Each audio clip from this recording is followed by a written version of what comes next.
Mga kababalaghan at katatakutan, handa na ba kayong muling magpuyat? Ako si Baltazar at ito ang Creepy Pinoy Stories, kung saan ang bawat kwento ay isang yugto ng kilabot na hindi mo malilimutan.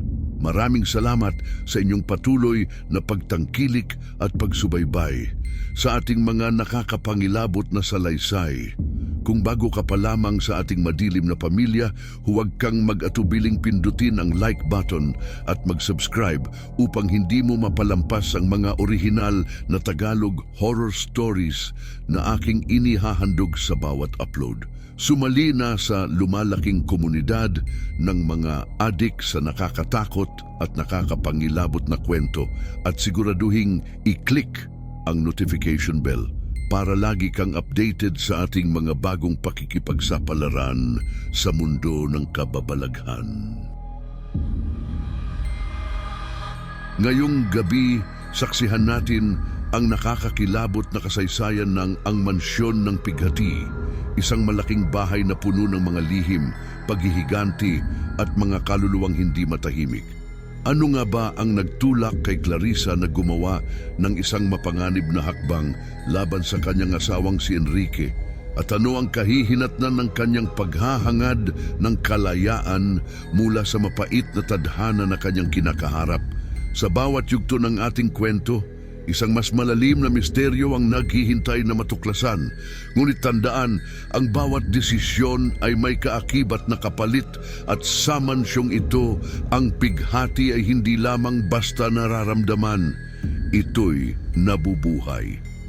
Samahan ninyo akong alamin ang mga nakakagimbal na pangyayari sa buhay ni Clarissa sa loob ng mansyong ito, kung saan ang bawat anino ay maaaring magtago ng isang nakakatakot na katotohanan.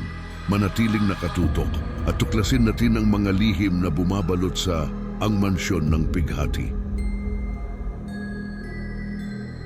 Sa malamlam na liwanag ng bodega ng alak sa mansyon, maririnig ang mahihinang patak ng tubig mula sa kisame at ang mga anino ng mga bote ng alak ay tila mga matang nakamasid kay Clarissa.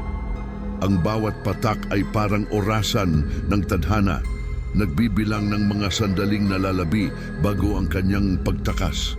Sa gitna ng mga aninong iyon, si Clarissa, isang dalaga na may kayumangging balat at taglay ang ganda ng mga bituin sa langit, ay nakatayo sa itaas ng hagdang bato. Ang kanyang mga mata, puno ng determinasyon at takot, ay nag-aalab sa ilalim ng kanyang noo na pinagpapawisan. Sa kanyang mga labi ay isang bulong ng pag-asa at paglaya, hanggang kamatayan ay maghiwalay, mahal, na tila isang panalangin sa gitna ng kadiliman. Ang bawat salita ay lumutang sa hangin, sumanib sa mga patak ng tubig, at nag-echo sa mga pader ng bodega. Sa isang marahas na kilos, itinulak ni Clarissa ang kanyang asawang si Enrique, na may edad na higit na matanda sa kanya ng 40 taon, pababa sa hagdan. Ang malakas na kalabog ng katawan ni Enrique ay nagdulot ng katahimikan, ang wakas ng kanyang mapang-aping buhay. Ang mansyon na dating tahanan ng pagmamahalan ay naging kulungan ng kalungkutan para kay Clarissa habang lumilipas ang mga araw. Ang bawat sulok ay nagpapaalala ng kanyang kasawian at ang bawat anino ay tila nagtatago ng mga sikreto ng nakaraan. Sa bawat gabi, ang mga kaluskos sa kisame at sa mga dingding ay nagiging mas malakas, tila mga yabag ng mga multo mula sa nakaraan na hindi matahimik at naghahanap ng hustisya.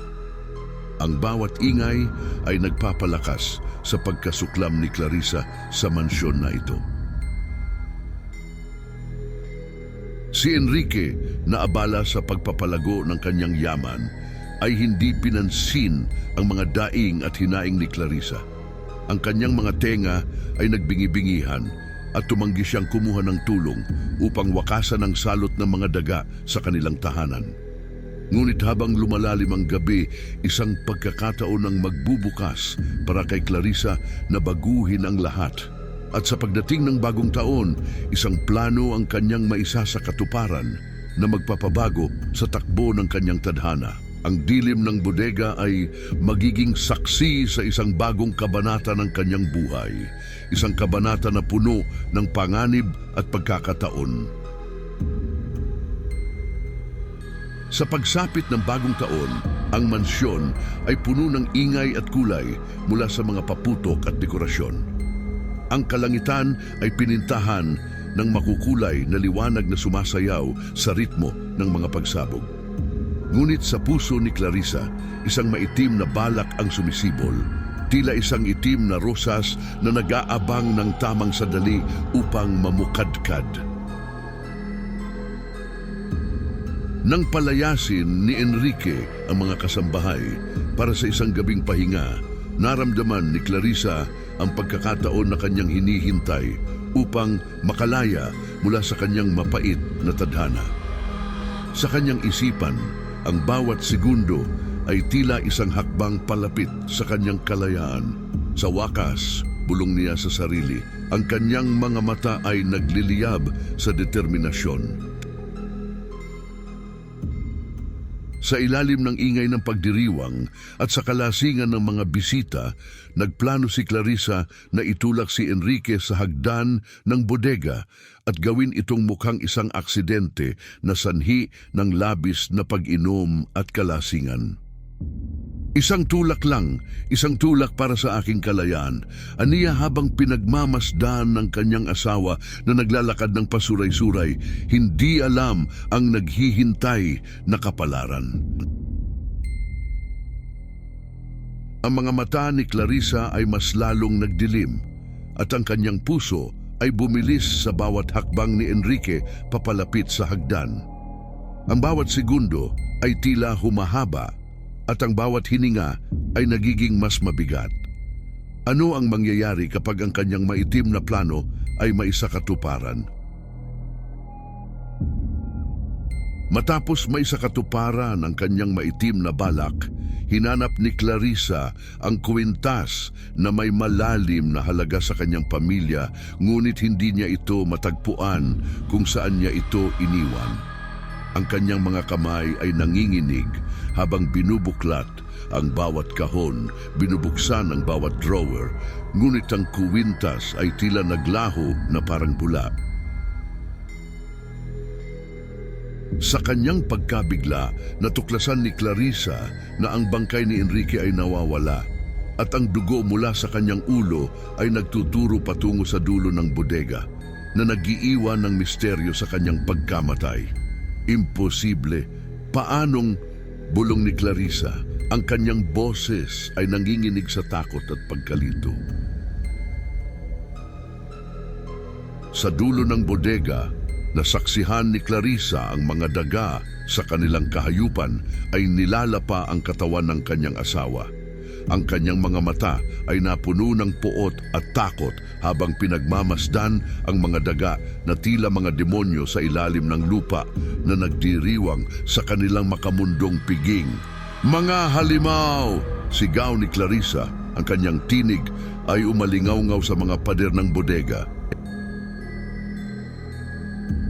Ang kanyang puso ay puno ng sindak at pagkasuklam, ngunit ang tanong na bumabagabag sa kanyang isipan ay kung paano mababawi ang kwintas na nagtataglay ng malalim na halaga sa kanyang pamilya. Anong mga lihim ang naghihintay na matuklasan sa mga anino ng bodega? Anong kadiliman ang nag-aabang sa susunod na kabanata ng kanyang buhay? Sa pagkakapit sa kanyang telepono, na tanging ilaw sa kanyang landas, marahan at maingat na tinahak ni Clarissa ang makipot na daanan sa loob ng dingding. Ang alikabok at ang mabahong amoy ng kamatayan ay kumapit sa kanyang mga damit at sa bawat hakbang ay tila bumulong ang mga anino ng nakaraan. Kailangan kong makalabas dito, bulong niya sa sarili. Ang kanyang boses ay nangginginig sa takot. Ang bawat paghakbang ay isang pakikipagsapalaran sa kamatayan. Ang mga lumang pako na nakausli sa dingding ay parang mga pangil ng halimaw na handang lamunin siya ng buhay. Ang kanyang damit ay napupunit at ang kanyang balat ay nasusugatan, nagiiwan ng mga patak ng dugo na tila ng akit sa mga daga na sumunod sa kanyang bakas.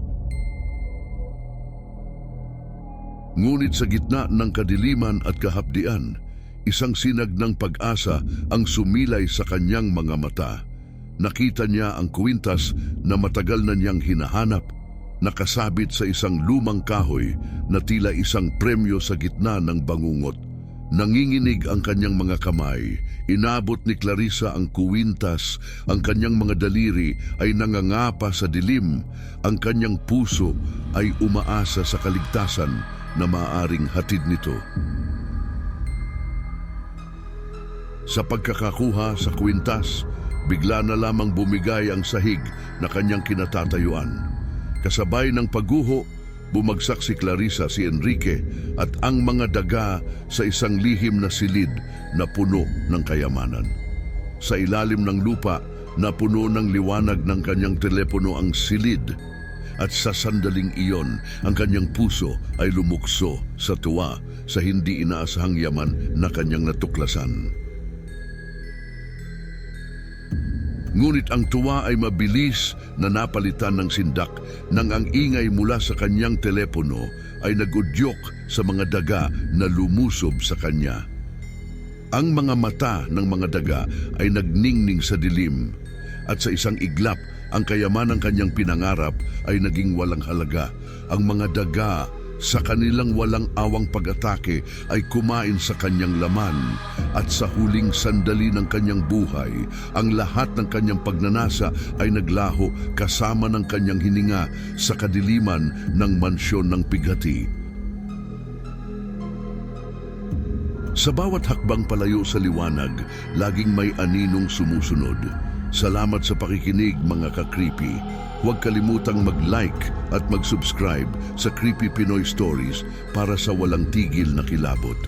Hanggang sa muli mga kaibigan, ang inyong paghihintay sa susunod na yugto ng Lagim ay magiging mas masidhi pa. Mag-ingat at baka sa susunod, ikaw na ang bida sa kwento ng katatakutan. Paalam sa ngayon.